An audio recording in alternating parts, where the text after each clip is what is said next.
یہ قلعہ کہلاتی تھی. قرآن کریم نے بھی اس کا تذکرہ کیا ہے.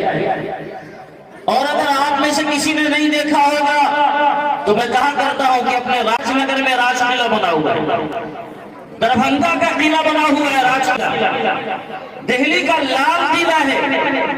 یہ وہ قلعے ہیں جو پرانے زمانے میں شہروں کے چاروں اطراف میں بنا لیے جاتے تھے. ایک قبیلہ تھا بنو نذیر کا، یہودیوں کی آبادی تھی مدینہ منورہ سے چند میل کے فاصلے پر. اس نے بھی اپنا مضبوط قلعہ بنایا ہوا تھا.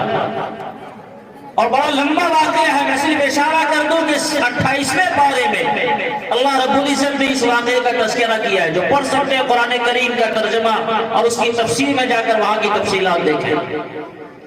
ان کے حالات ایسے ہوئے کہ انہوں نے رسول پاک صلی اللہ علیہ وسلم کے ساتھ عہد شکنی کی اور چراغ نبوت کو بجھانے کے لیے اس نے پوری پلاننگ کی.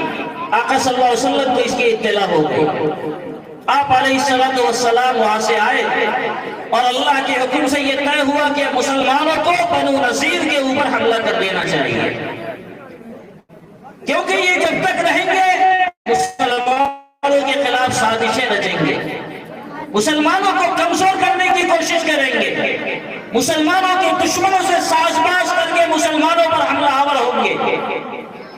اس لیے اب ان کے علاج کا وقت آ گیا ہے. تو مسلمانوں نے بنو نذیر کے قلعے کا چاروں طرف سے محاصرہ کر لیا. چاروں طرف سے مسلمانوں کی فوج بنو نذیر کے قلعے کا محاصرہ کی ہوئی ہے. اور بنو نذیر کا یہ قبیلہ قلعے کے اندر ایک دم اطمینان سے بیٹھا ہوا ہے کہ ہمارا کون کیا بگاڑ لے گا. کیوں؟ وَظَنُّوا أَنَّهُمْ مَانِعَتُهُمْ حُصُونُهُمْ مِنَ اللَّهِ. قرآن کریم کے یہ الفاظ ہیں. بنو نذیر کا یہ خیال تھا کہ ہمارے یہ مضبوط قلعے مسلمان جیسی کمزور جماعت کے دستبرد سے یہ باہر ہے.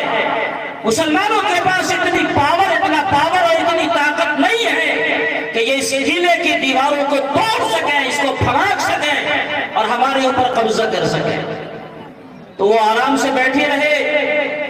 لیکن اللہ تعالیٰ نے علاج کیا کہ یہ تو ان کا خیال تھا کہ ان کا قلعہ انہیں بچا لے گا. اللہ کا عذاب جب آتا ہے تو قلعہ میرا کوئی کام نہیں کرتا ہے. یہ پرانے زمانے میں یہ قلعے ہوا کرتے تھے. آج کے زمانے میں کوئی قوم اگر اپنے کو محفوظ کرنا چاہتی ہے تو قلعہ بنانا بیکار ہوگا. آپ کتنی اونچی دیوار بنائیں گے؟